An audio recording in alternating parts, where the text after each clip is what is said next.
news across the world tonight, people are praying that we will learn good news about the president's condition. Over at CNN, however, we were told again and again that the president deserved the sickness that he got, and they trotted out the usual hacks to explain why he deserved it.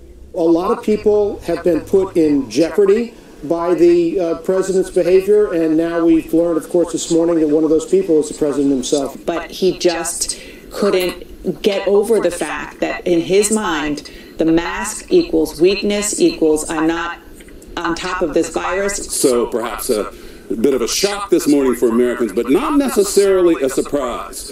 It is also the most vivid possible demonstration of the incompetence and the irresponsibility of the administration. In large part, it's his own dereliction is partly to blame for this. He chose to go out to rallies.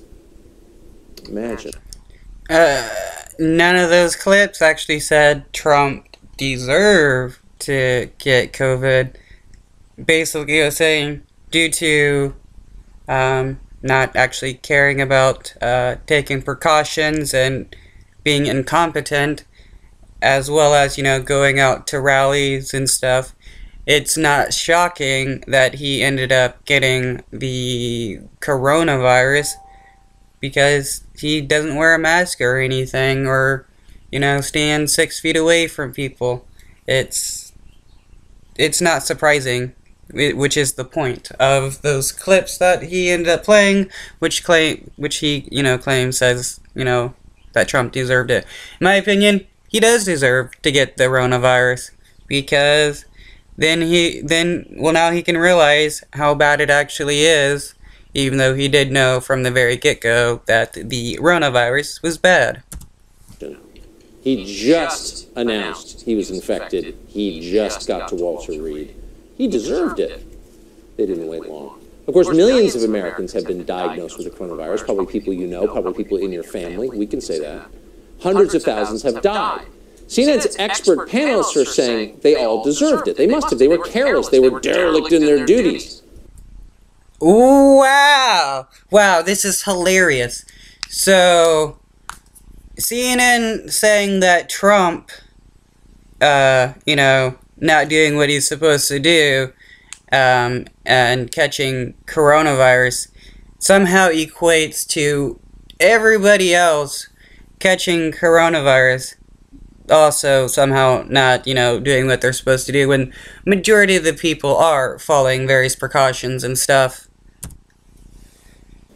If there was a lesson from the coverage of this, it's a very familiar lesson. The media class is willing to attack the rest of the country if they think it will hurt the president they despise, if they think it will give them more political power.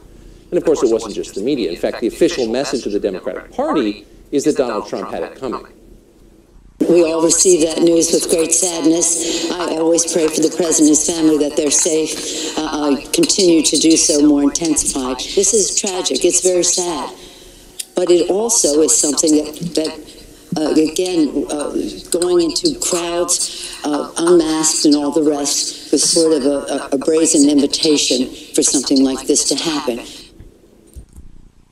Yeah, if there is a pandemic going on, some type of virus, and you don't take precautions to prevent that from getting infected, and you get infected, well, it's not a big surprise that you got infected. It would be like, during the, I forgot that one, bloodborne disease that was, going around and became a big scare for a while during the Obama administration. What was that disease again? Well, it would be like, that happening again, and then people, instead of, not drinking the bodily fluids of people infected with it, or eating after them, they do that, and then they get the disease, and people aren't surprised because they got it, but they, as Nancy Pelosi said, she was, saddened about it, and she's praying for them, but it's not a surprise. Raised an invitation. He asked for it. He was dressed provocatively. That's what Nancy Pelosi... Wow. He was dressed provocatively. Now they want to be, wow. The things that Tucker is saying right now to make it seem like the people of the clips that he's talking about are trying to say that he deserved it. It is something else, because you can listen to them not saying anything that he's actually saying, and then he comes on and twists everything, and the base will believe him. He just told you many other Democrats are echoing that sentiment. Rick Leventhal has been following this reaction from the Democratic Party. He joins us tonight to explain more. Rick? Hey, Tucker, there are a lot of people wishing the President and First Lady well on Twitter, sending thoughts and prayers for a speedy recovery, but no surprise, the haters are not holding back, actually saying they hope the first couple die. And Twitter says it's immediately removing those messages because they violate policy. Here's one from former Obama staffer Zahra Rahim, who shared this and then apparently self-deleted a post reading, "It's been against my moral identity to tweet this for the past 4 years, but I hope he dies." Then there's Steve Cox.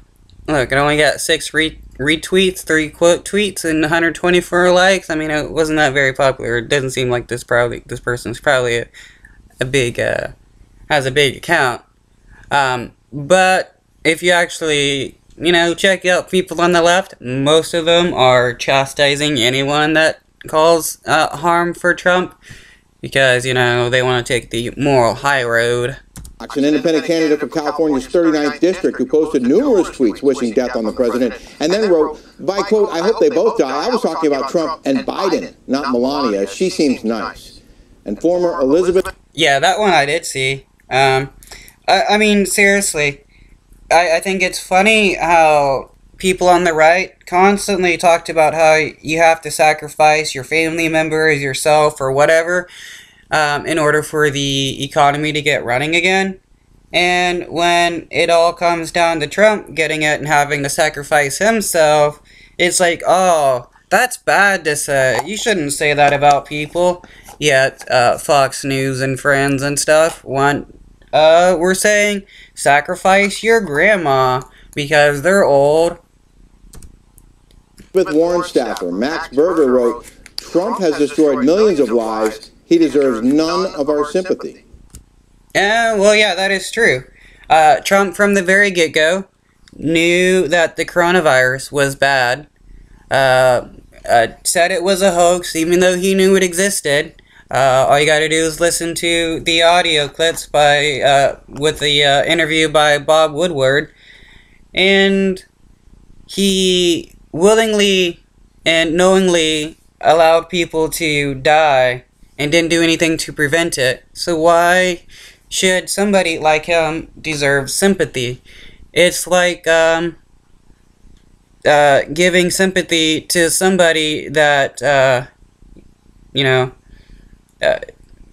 if somebody you knew was beating another person, and then the person that was the abuser got hurt, you wouldn't give them sympathy for them getting hurt, especially if it was due to actions they were warned about.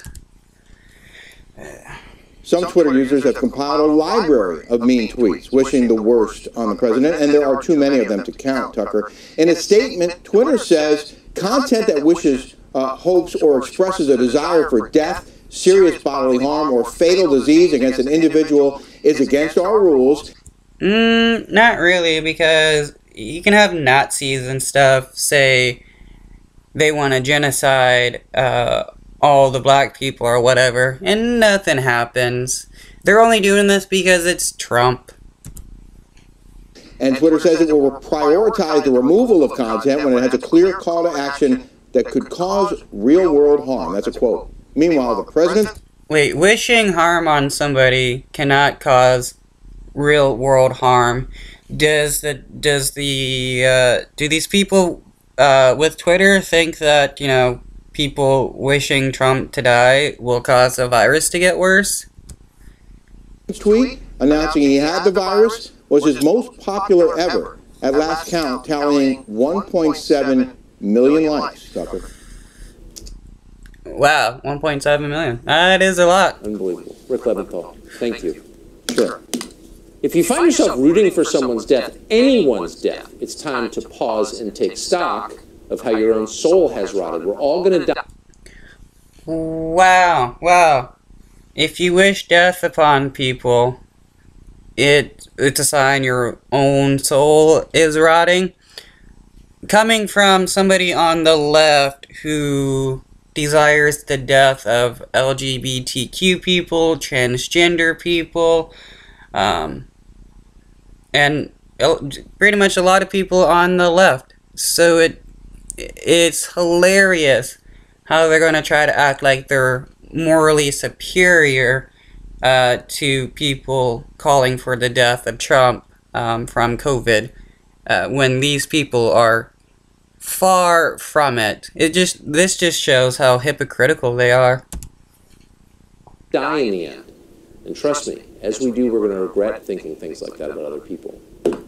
We actually debated whether or not to put that on the air tonight. It's so ugly. In general, our view is don't put things on TV that are that ugly. But we felt we should because it is everywhere today. And we want you to know why. There are some who are rooting for the president's demise and the vice president's demise so that Nancy Pelosi might become president. That sounds insane.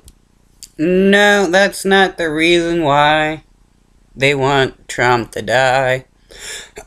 The reason why is because he's done shit about actually saving other people's lives.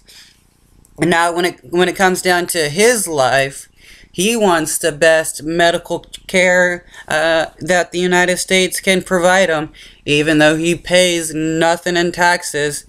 This guy is just a broke bum, living off taxpayers' money. And it is, but they put it on MSNBC anyway. Watch. This is a very serious health threat. You are second in line for the presidency. Has the White House contacted you about the continuity of government? CNN. Yes, because that's something that they do anytime the president faces some kind of health problem, or goes to the doctor and has to be put under, like another time when Trump went to Walter Reed and he had to get anesthetized. They informed Pence, and they more than likely informed Nancy Pelosi about what's going on, because the people in the line of succession have to be informed. Had a similar message today. So this is political opportunism, obviously, but it's more than that. It's spiritual sickness. Hate. Spiritual sickness? Really? Now we gotta go into the realm of imagination? Hatred. Festering hatred has driven these people bananas, truly. On CNN today, Connecticut Senator Chris Murphy, who sits in the United States Senate, proved the point better than we ever could. Here's what he said. If President Trump can't be out there on the campaign trail for the next 2 weeks, then he is going to rely on his surrogates. And unfortunately, one of his surrogates is Vladimir Putin. So you are likely going to see this campaign ramped up by Russia over the next few weeks to try to substitute for the president's absence on the campaign trail. I mean, he's not that wrong there. I'm sorry. Again, we apologize even for playing garbage like that. The President of the United States is in the... We apologize for even playing garbage like that. Wow, no you're not. Well, this guy is just hilarious. Hospital with a life-threatening illness. He seems to be fine, but you don't know. And that buffoon is on television saying Vladimir Putin is one of his surrogates. Probably some teenage assistant wrote that for you, thinks it's clever. We put that on the air because we want you to know what they're saying, as the president was flown to Walter Reed tonight. Oh, boo-hoo, boo-hoo-hoo. I mean, seriously.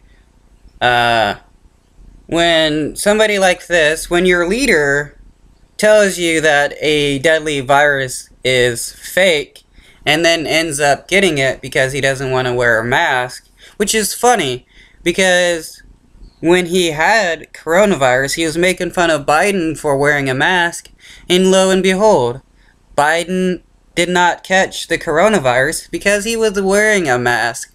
So, I mean, it's not a surprise that a man-child who was telling everybody that the coronavirus didn't exist ends up getting coronavirus. And for some reason, we people are required to show this guy sympathy when that makes no sense whatsoever, in my opinion.